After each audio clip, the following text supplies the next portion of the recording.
Clinton rollout. I'm joined by John Podesta. He's chair of the Hillary Clinton presidential campaign. Of course, he was most recently President Obama's senior advisor in the White House and President Bill Clinton's last chief of staff. So you really encompass everything about the last two administrations. Welcome to Democratic administrations. Welcome back to Meet the Press, Mr. Podesta.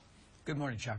Let me start with, there was an exhaustive list of issues that Hillary Clinton rolled out, ideas, proposals, but there was one issue she ducked almost completely, veiled reference to the issue of trade. She has not wanted to step into this fight between House Democrats and President Obama. Why? Why was there no mention of the rift inside the party, and why didn't she not take a position on what is the foremost debate inside the Democratic Party right now? Chuck, she's been very clear about where she stands on trade. She's laid out a two-pronged test on how to look at trade agreements. First, does it grow jobs, grow wages, and protect American workers? And second, does it protect our national security?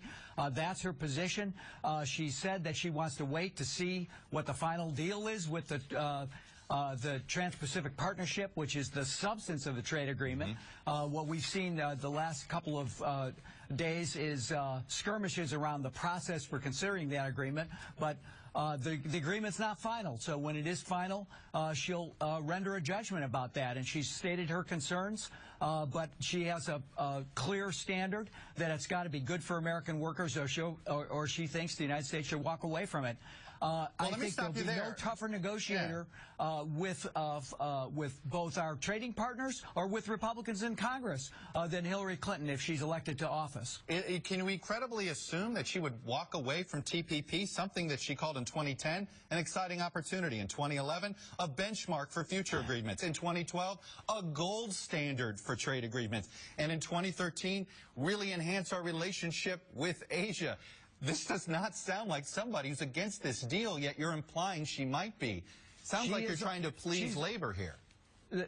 Chuck, she's also stated that she has problems with the provisions that give special privileges to corporations and not similar treatment and their representatives. She stated her concerns about strong environmental standards, worker protections. The deal's not done. The deal has some good things. It has some concerns, but when the deal is done, she'll render a final judgment. I think what she's saying is that this is one issue amongst, and it's an important issue amongst a lot of issues about how we're going to rebuild our economy, bring it back, make sure it works for working people, see wages rising again. And that's what she laid out in an ambitious agenda, along with her vision for what we need to do to stop the deck from being stacked for those at the top. And, of course, the values that have motivated her entire career and her entire life since she left law school. I want to ask you about some of those, because the trade issue actually fits in with a whole bunch of changes. Over the last decade, she shifted her position on same-sex marriage, on immigration, on NAFTA, on the Iraq War, on Cuba policy, on criminal justice reform, just a few that she's done recently. These they're all to the left, all to the progressive side of things. How should progressives believe these are changes of conviction and not simply changes of convenience because the Democratic electorate has changed?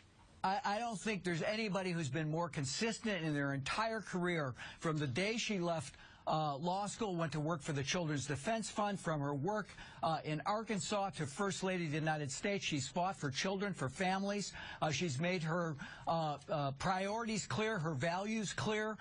You know, times change. A decade ago, I think a lot of people had a different view on marriage equality. Today, the country has shifted. She's at the forefront of saying that that is a right that every American should have. She's gone further and said we need to protect the LGBT community in the workplace. So I think circumstances change. This isn't 1992. It's not 2008.